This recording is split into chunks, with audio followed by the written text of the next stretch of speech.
자, 오늘 또 요한복음 강의 44번째 시간으로 사실 오늘 이 본문은 한 몇 년 전에 설교를 한 내용입니다. 그러나 오늘은 요한복음 강해를 계속 하기 때문에 그리고 너무나 중요한 내용이라서 좀 내용을 바꾸어서 다시 한 번 더 이 본문을 가지고 설교하기로 했습니다. 자, 우리는 인생을 살아가는 동안에 하루하루 정말 많은 생각들을 하지 않습니까? 어쩌면 하루에 수십 번, 수백 번의 생각을 할지도 몰라요. 정말 많은 생각들을 하고 살아가는데 우리의 마음속에 품고 있는 그 생각이 얼마나 중요한지 몰라요. 내가 마음속에 품고 있는 이 생각 때문에 비즈니스가 실패할 수도 있고 성공할 수도 있습니다. 내가 마음속에 품고 있는 이 생각 때문에 친구와도 금이 갈 수가 있고 심지어는 혈육지간인 형제 자매 사이도 금이 가거나 더 나아가서 부모 자식 간에도 금이 가는 그런 경우가 흔히 있지 않습니까? 그러므로 내가 품고 있는 생각 너무 중요한데 이 생각 어떤 생각을 품느냐에 따라서 우리의 인생이 성공하거나 망할 수도 있다는 사실을 우리가 알아야 됩니다. 그런데 우리가 이 품고 있는 생각, 이 생각은 세 가지에서 오게 됩니다. 세 가지로 구분할 수 있습니다. 첫째 하나는 하나님이 우리에게 넣어주시는 생각이 있어요. 그리고 둘째는 사탄 마귀가 주는 생각이 있고, 그리고 마지막 세 번째로는 하나님이 주시는 생각도 아니고 사탄 마귀가 주는 생각도 아니고 내가 교만해서 아니면 내가 어떤 욕망을 가지기 위해서 아니면 내가 어떤 장깨로 가지는 내 인간적인 생각이 있습니다. 그러므로 우리는 어떤 생각이 내 안에 들어오게 되면 이 생각을 두고 우리가 말씀에 비추어서 하나님이 주시는 생각인지 마귀가 주는 생각인지 아니면 내 인간적인 생각인지 어떤 욕망에 의한 생각인지 우리는 분별을 잘 해야 됩니다. 사랑하는 여러분, 우리가 생각 때문에 사실 인생이 변화되어지고 또 생각 때문에 인생이 망하는 그런 사람 주위에서 얼마든지 볼 수 있습니다. 그러면 먼저 하나님께서 나에게 주시는 생각, 그 생각은 어떤 것일까? 요한복음 14장 26절에 보시면 이렇게 기록하고 있습니다.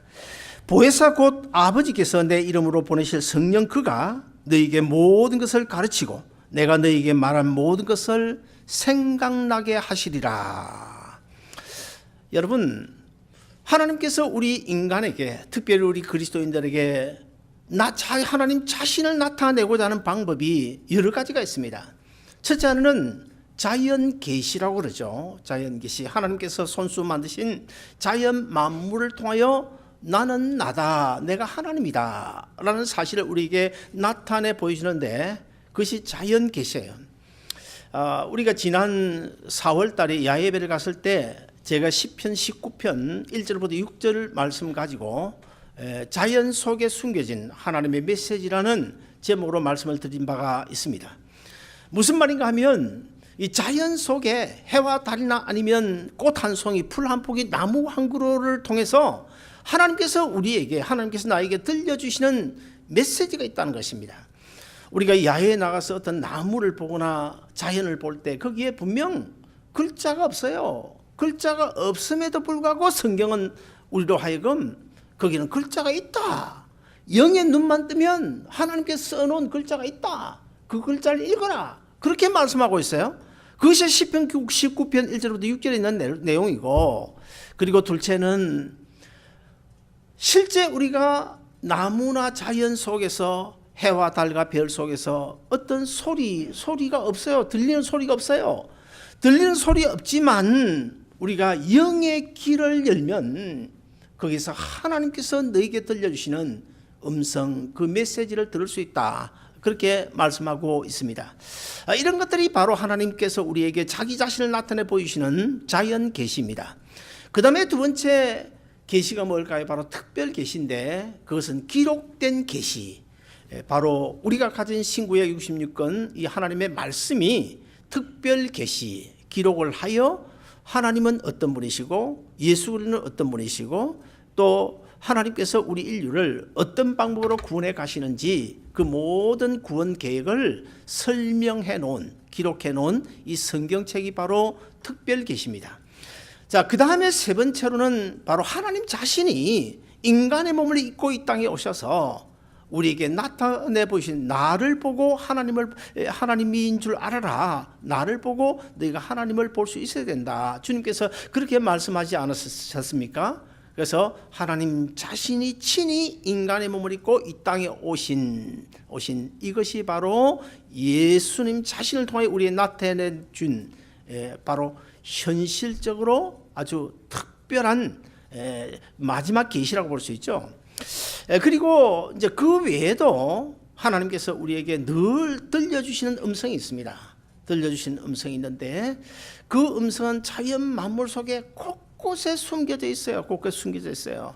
정말 우리가 영의 눈을 뜨고 영의 귀를 열면 풀 한 포기를 봐도 그냥 보고 넘어갈 수가 없습니다. 저는 그래서 특별히 구원론을 전공하기 때문에 사실 풀 한 포기, 꽃 한 포기도 그 성장 과정조차도 저는 예사롭게 보지 않습니다. 아주 깊이 그 내면을 들여다보면서 말씀과 비추어서 그 속에서 진리를 찾으려고 제가 노력합니다. 예를 들어서 언젠가도 말씀드렸을 텐데요. 자, 이 온 우주 만물 속에서는 하나님의 아들 예수 그리스도가 십자가에 죽으시고 부활하신 십자가와 부활 사건을 얼마나 많은 자연 환경 속에서 우리에게 보여주는지 몰라요. 예를 들어 우리는 아침에 동쪽에서 해가 뜹니다. 저녁에 해가 집니다. 아침에 해가 뜨면 하루가 시작된다고 보고 저녁에 해가 지면 하루가 끝난다고 봅니다. 그러나 성경을 기록한 유대 나라 이스라엘에서는 하루가 아침에 시작되는 것이 아니라 오후 6시부터 해가 서산에 넘어갈 그때부터 하루가 시작됩니다. 자, 무슨 말입니까? 자, 저녁에 해가 진다. 그리고 아침에 해가 뜬다. 우리는 뜨고 진다고 하지만 유대 나라 성경적으로는 해가 지고 해가 뜨는데 해가 지는 것이 우리에게 무엇을 보여줍니까? 바로 십자가 사건을 보여주고 있어요. 그리고 아침에 해가 뜨는 것이 바로 부활을 보여주는 것입니다. 바다에 가면 밀물 있고 썰물 있잖아요. 물이 들어오고 나갔다가 들어오는 것도 사실은 십자가 부활을 보여주고 있고, 그리고 곤충 한 마리도 그 곤충들 그 생태계를 보면 뚜렷하게 십자가 부활 사건을 우리에게 보여주고 있습니다. 여러분, 그래서 우리는 언제나 그런 자연 환경들을 통하여 우리가 하나님의 음성, 하나님의 메시지를 읽을 수 있어야 되는데, 또 우리가 예를 들어서 예수님을 가리켜서 뭐라 그럽니까? 부활하신 예수님을 가리켜서 부활의 첫 열매라고 말씀하잖아요. 자, 예수님께서 십자가에 혼자 죽으셨습니다. 우리의 모든 죄를 짊어지고 혼자 십자가에 달려 죽으셨는데, 자, 나중에 예수님께서 재림하실 그때는 이미 부활하셨지만 그 부활하신 예수님을 믿는 우리 모두는 예수님 옷자락만 붙잡고 있으면 줄줄이 다 부활하게 되는데, 이것 또한 자연 환경을 통해 우리에게 보여주는 것이 있습니다. 여러분, 고구마를 하나씩 땅에다 심었습니다. 그런데 가을이 돼서 고구마를 거둘 때는 한 개만 거둡니까? 아닙니다. 7, 8개 그냥 줄줄이 달려 올라오고 있습니다. 그것도 바로 분명히 하나 심었는데, 고구마 하나 심었는데 뭐예요? 예수님이 십자가에 죽으신 것을 가르치고 있고, 그 다음에 고구마가 나중에 줄줄이 달려 올라온다. 뭐예요? 바로 예수님 옷자락만 붙들고 믿음으로 우리가 살다 보면 나중에 우리가 다 줄줄이 고구마가 달려 올라오듯이 예수님 옷자락 붙잡고 우리가 부활해서 영화로 몸으로 하늘나라로 들려 올려질 것도 사실 그런 것들을 통하여 우리에게 보여주고 있는 것입니다. 우리가 사는 이 신약 시대는 하나님께서 우리에게 들려주시는 또 다른 방법들이 있죠. 하나님의 말씀을 통해서, 아니면 성경을 읽을 때, 아니면 찬양을 할 때, 그러면 하루 일을 끝내고 저녁에 잠자리 누웠을 때, 아니면 잠자고 아침에 일어날 때 조용히 묵상하고 기도하는 그 시간을 통해서도 하나님께서 우리에게 세미한 음성으로 들려주시는데, 그 음성을 듣고 하나님과 날마다 순간마다 바른 관계 맺으면서 살아가야 성숙한 신앙이라고 말씀할 수 있는 것입니다. 흔히 설교를 들으면서 설교를 듣다 보면 마음에 찔리는 경우 있지 않습니까? 내가 지난 한 주간 뭔가 잘못 살아왔는데 하필이면 그날 목사님이 설교를 하는데 또 나를 보고 하는 것 같아. 내가 잘못 살아온 것을 보고 또 마치 들여다본 것처럼 꼭 나보고 하는 것 같아. 이런 경우에 마음에 찔립니다. 아니면 자기 스스로 어떤 조금 뭔가 잘못했는데 그걸 말씀을 통해서 깨달아질 때가 있어요. 여러분, 이렇게 찔림을 받을 때가 있는데 이 찔림을 받을 때에 두 가지 반응으로 나타나는데, 첫째는 어떤 반응으로 나타납니까? 정말 믿음으로 깨어있는 사람은, 성숙한 신앙인은 내가 잘못 살아왔구나, 지난 한 주 이게 참 내가 잘못했구나, 고쳐야지, 그러면서 새로운 깨달음을 얻고 인생의 방향을 주님이 원하시는 대로 바꾸어 가려고 노력하는 그런 자세로 바뀌어지지만은, 그러나 화인 맞은 양심을 가진 사람은 그러지 않아요. 반대 방향으로 나아가게 되는 것입니다. 사도행전 2장과 7장에 보시면 2장에는 베드로 사도의 설교가 나오고, 그리고 7장에는 스데반 집사님의 설교가 나옵니다. 설교 내용들을 우리가 읽어보면 거의 같습니다. 거의 같은데, 사도행전 2장에서 베드로가 장문의 설교를 할 때 그때 모인 무리들의 반응이 어떻게 나타났습니까? 무리들이 마음에 찔려, 그래서 마음에 찔림을 받았어요. 사도행전 7장에서 스데반 집사님이 설교할 때도 똑같이 거기에 모인 무리들이 마음에 찔림을 받았습니다. 마음의 찔림은 똑같이 받았는데 그 마음의 찔림을 받은 사람들의 반응은 다르게 나타나는데, 어떻게 다르게 나타나나요? 사도행전 2장에서는 어떻게 마음의 찔림을 받고 어떻게 해요? 형제여 어찌할꼬, 내가 어떻게 해야 되겠습니까? 주님께서 가르치시면 그대로 이제부터는 살겠습니다, 이런 방향으로 나타났고, 사도행전 7장에 가서는 어떤 반응을 나타났습니까? 똑같이 찔림을 받았는데 뭐라고요? 거기 모인 무리들은 화인 맞은 양심이라 이를 갈거늘. 사랑하는 여러분, 하나님의 음성, 이 하나님의 음성은 나로 하여금 죄를 깨닫고 자기 부족을 깨닫고 어떻게든지 주님 중심으로 금년도 우리 교회 표어처럼 하나님을 가까이 하는 삶을 살게 하기 위하여 우리에게 메시지, 음성을 들려주시는데, 우리는 이 음성을 들을 때에 정말 형제의 어찌할꼬, 그래서 자기의 부족을 깨닫고 하나님을 가까이해서 하나님의 은혜와 복을 받으면서 살아가야 되지 않겠습니까? 그럼에도 불구하고 이 화인 맞은 양심을 가진 사람은 깨달지를 못해요. 깨달지 못하니까 그 죄가 하나님 사이에 가로막혀져서 하나님의 은혜와 복을 받지 못하는 것입니다. 사랑하는 여러분, 우리는 언제든지 하나님의 음성에, 하나님의 말씀에, 하나님이 주시는 메시지에 귀를 기울이면서 살아야 될 줄로 믿습니다. 그런데 우리가 한 가지 꼭 기억해야 될 것은요, 여러분, 설교를 들을 때 찔림을 받는 것이 좋습니까? 찔림을 안 받는 것이 좋습니까? 뭐가 좋아요? 받는 것이 좋지요. 찔림을 약간 찔림을, 너 이렇게 살래? 이렇게 살면 안 돼, 이런 찔림을 받는 것이 좋습니다. 왜 찔림을 받는 것이 좋습니까? 이 찔림은 성령님이 우리의 심령을 터치하는 것이거든요. 오늘 주보 칼럼에도 제가 썼습니다만은, 창세기 보면 아브라함이 하나님의 그 약속을 믿지 못하고 어떻게 해요? 하가를 취해가지고 거기서 이스마엘이라는 아들을 낳습니다. 이스마엘이라는 아들을 낳는 것이 하나님의 뜻이 아니었어요. 그 이스마엘을 낳는 그때부터 무려 장장 13년 동안 하나님께서 아브라함을 찾아오시지 않습니다. 아브라함을 만나주시지 않습니다. 그러면 하나님께서 아브라함을 만나주시지 않고 찾아오시지 않는다고 해서 아브라함을 미워하는 것일까? 아브라함을 내버린 것일까? 결국 그것은 아닙니다. 하나님은 여전히 아브라함을 사랑하십니다.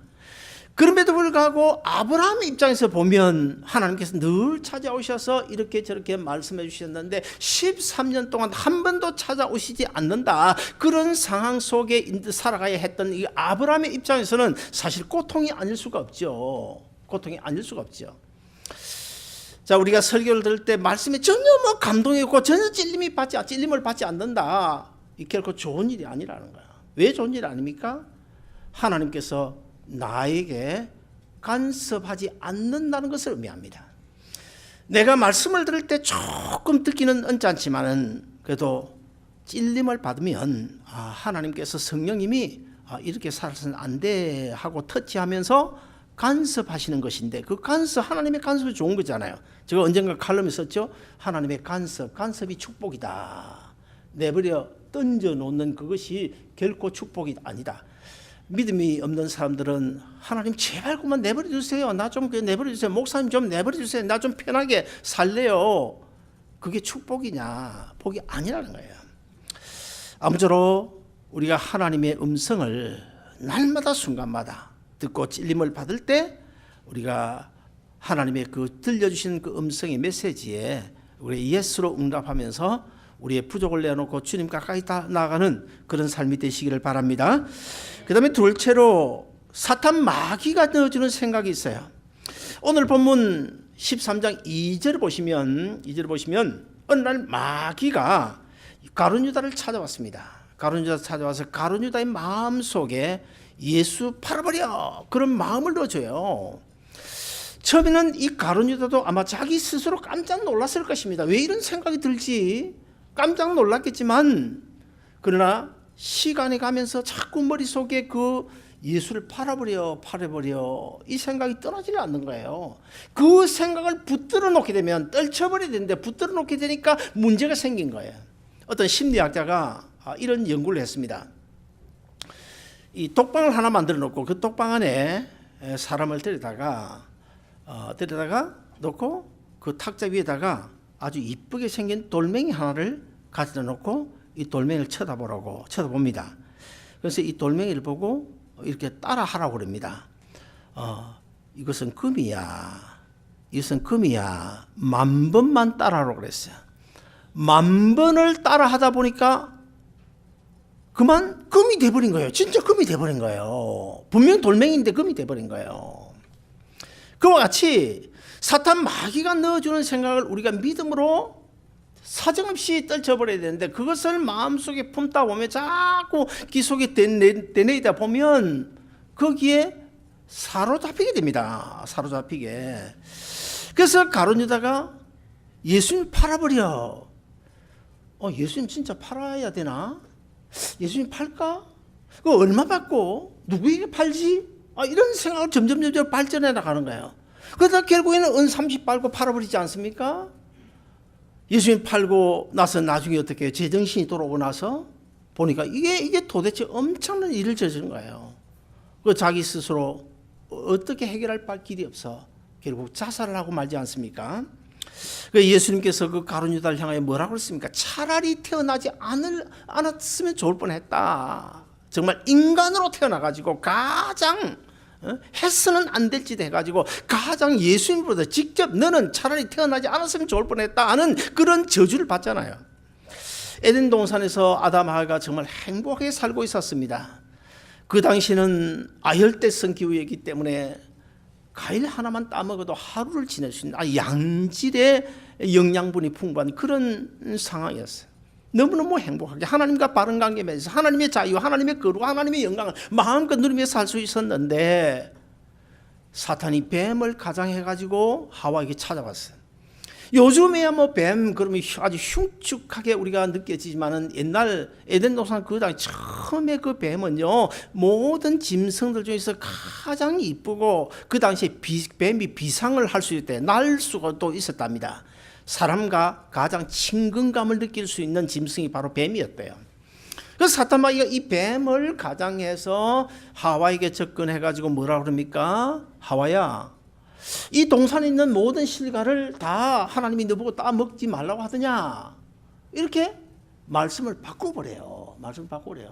모든 실과를 다 따먹지 말라고 하더냐? 그때 이제 하와가 뭐라고 대답합니까? 아니라고. 다른 실과는 다 따먹어도 되는데 동산 중앙에 있는 이 선악과만 따먹지 말라고 했다고. 그러니까 마귀가 있다가 선악과 따먹지 말라고 그랬어? 그 왜 따먹지 말라고 그래? 다 이유가 있어. 그냥 그렇게 이야기했겠어? 그 선악과 따먹으면 내 눈이 밝아가지고 하나님처럼 되기 때문에 하나님이 따먹지 말라고 한 거야. 거기에 그냥 쏘아가지고 널름 따먹고 말잖아요. 사탄 마귀가 이렇게 아주 교활합니다.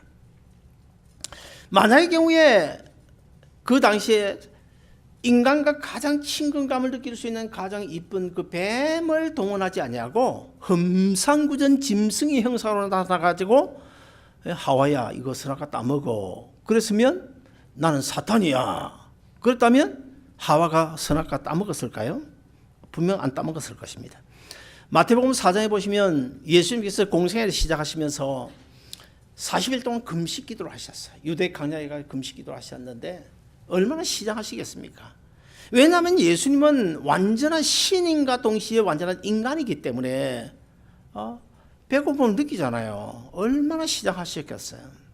그때 에덴 동산에서 하와를 유혹했던 그 뱀이, 그 사탄이 예수님을 찾아가지고 또 유혹을 합니다. 너 배고프지? 배고플 거야. 근데 왜 그냥 있어? 너 하나님이잖아. 하나님의 아들이잖아. 저 돌멩이 저거 하나 가지고 우딱딱 그냥 떡 만들어 먹어. 너 얼마든지 할 수 있잖아. 너 능력 있잖아. 틀린 말입니까? 어찌 보면 맞는 말입니다. 그 다음에 두 번째 뭡니까? 너 성전 꼭대기 가서 뛰어내려. 너 그만한 능력 있잖아. 네가 뛰어내리면 천사들이 와가지고 너를 다 보호해 줄 텐데 그거 못해? 한번 해봐. 세 번째 뭐예요? 세 번째, 나에게 절 한번 해라. 그러면 내가 천하만국을 내게 주겠다. 사랑하는 여러분, 사탄 마귀가 얼마나 교활한지 몰라요. 그런 사탄 마귀는 오늘 우리에게도 찾아와서 별의별 방법으로 우리를 유혹합니다. 어떻게 유혹합니까? 너 그렇게 살바야 차라리 죽어버려. 그러면 끝나잖아. 너 그냥 자살해버려. 그러면 뭐 걱정, 근심, 고통 다 사라지잖아. 얼마나 편할 텐데. 자살해버려. 사랑하는 여러분, 그것뿐입니까? 그것뿐입니까? 너 그 여자, 네 마누라하고 이혼해버려. 뭐 세상 여자가 뭐 그 여자 하나뿐이야? 더 좋은 여자 만날 텐데. 이렇게 유혹해요. 너 뭐 교회 매주일마다 교회 나가 무슨 떡이 생겨, 밥이 생겨, 돈이 생겨. 뭐 하려고 시간 바쳐, 몸 바쳐, 물질 바쳐. 그렇게 충성하냐고.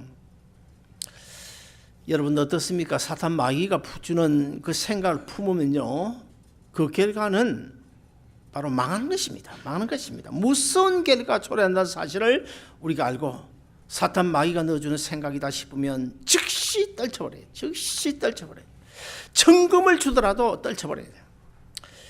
그런데 간혹 하나님이 주시지 않는 그런 생각, 사탄 마귀가 주는 생각, 아니면 자기 인간적인 어떤 생각을 가지고 하나님이 나에게 주신 생각이다 이렇게 우기는 사람들 있잖아요.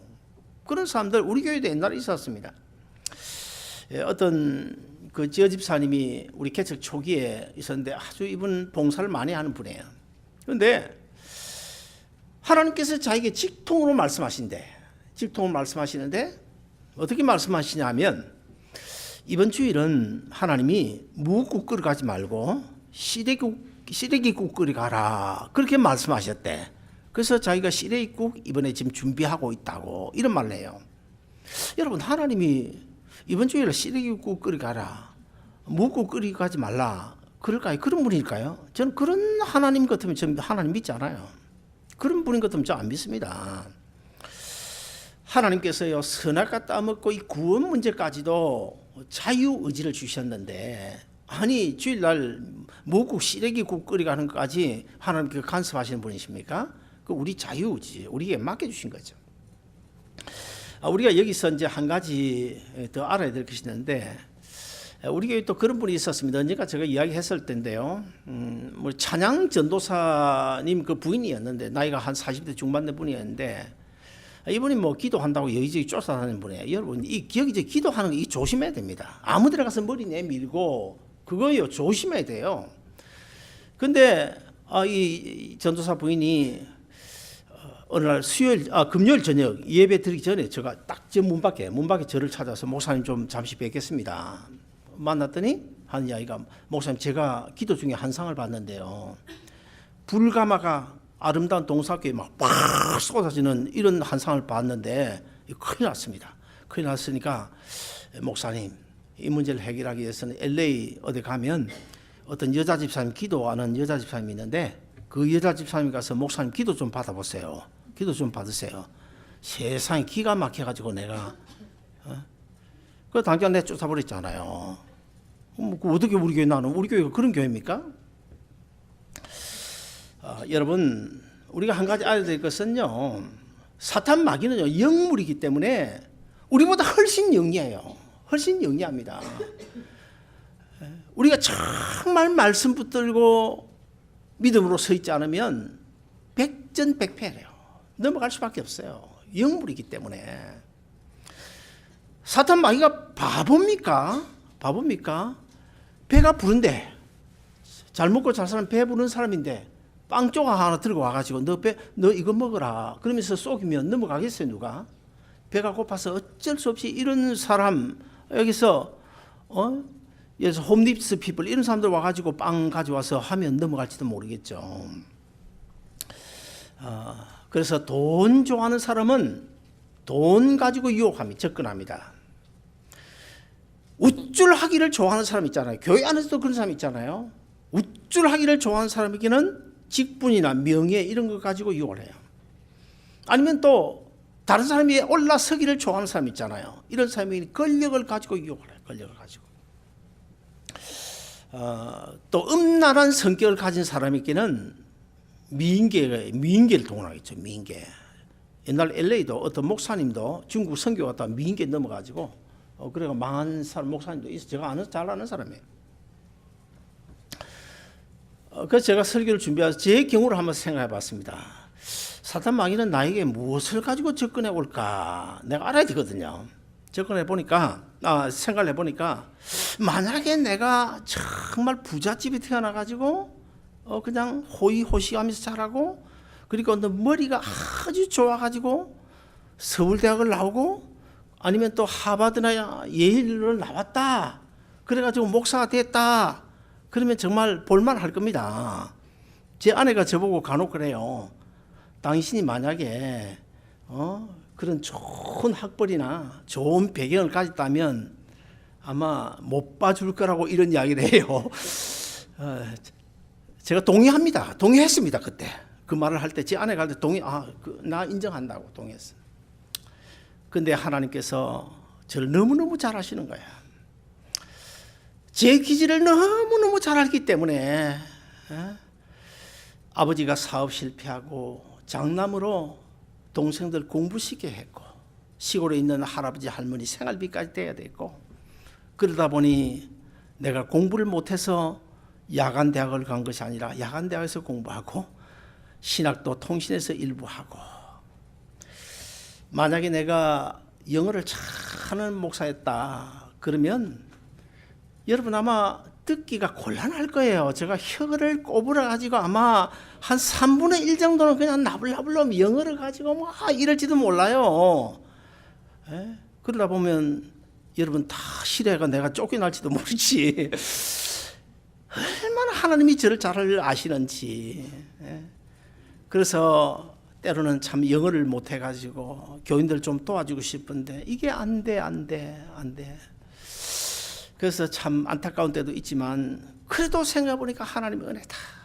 하나님이 얼마나 내 기질을 잘 아시고 그래서 내가 이 정도나마 교인들 섬기면서 목회할 수 있게 해주신 것 이게 얼마나 하나님의 크신 은혜냐. 오늘 본문을 잘 살펴보면 예수님께서 그 만찬 석상에서 예수님 이미 다 아셨잖아요. 가룟 유다가 자기를 예수님을 팔 거 다 알고 계시잖아요. 그래서 오늘 본문에 보면 사탄 마귀가 가룟 유다의 마음속에 예수님을 팔려고 하는 그 마음을 심어준 것을 예수님은 이미 알고 계셨어요. 그래서 오늘 본문에 보면 2번, 3번 계속해서 예수님께서 제자들에게 힌트를 주십니다. 힌트를. 본문 18절을 보시면 내 떡을 받아 먹을 자가 나에게 발꿈치를 들 것이라.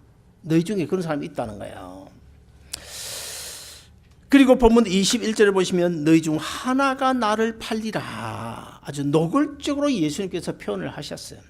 자, 이런 말씀을 하실 때 거기에 앉아있던 12제자가 누군지는 모르잖아요. 좀 예수님께서 이상한 말씀을 하시는데, 그래서 오늘 본문에 보면 베드로가 있다가 예수님께 기대에 있는 사람이 누구예요?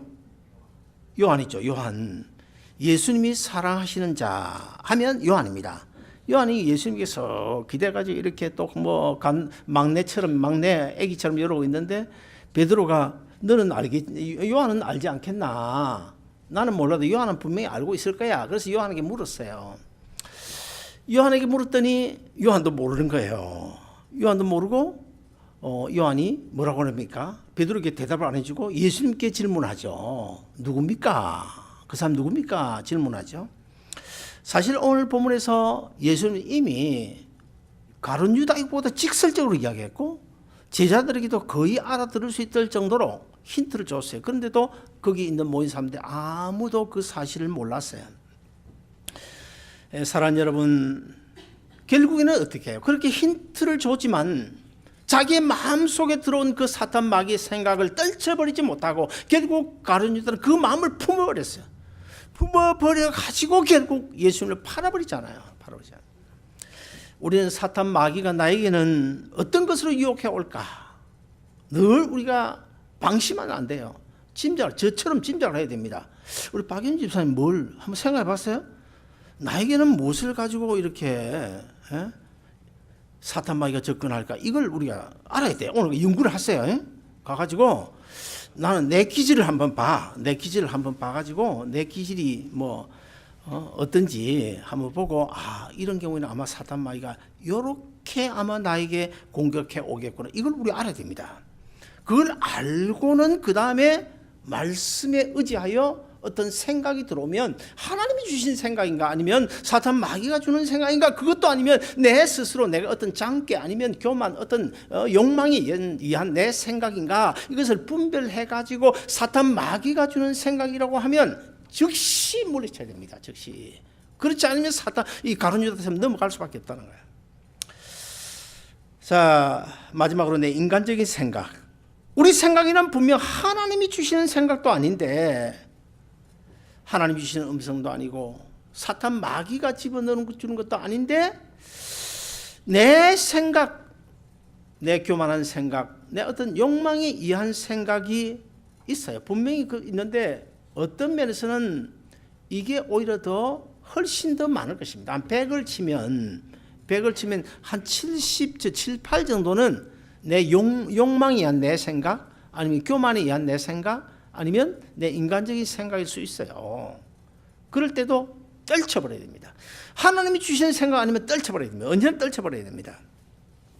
그런데 문제는 무조건 하나님이 주시는 생각이라고 말하는 사람이 있는가 하면 또 어떤 사람은 하나님이 주신 생각도 마귀가 주는 것이라고 그러고 내가 생각에 난 것도 인간적인 생각에도 불구하고 마귀가 주는 것이다. 그러니까 마귀가 덮어 씌우는 경우가 있어요.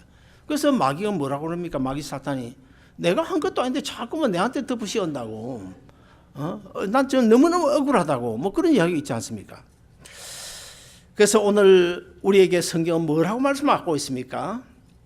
로마서 12장 3절에 보시면 마땅히 생각할 그 이상의 생각을 품지 말고 오직 하나님께서 각 사람에게 나눠주신 믿음의 분량대로 지혜롭게 생각하라.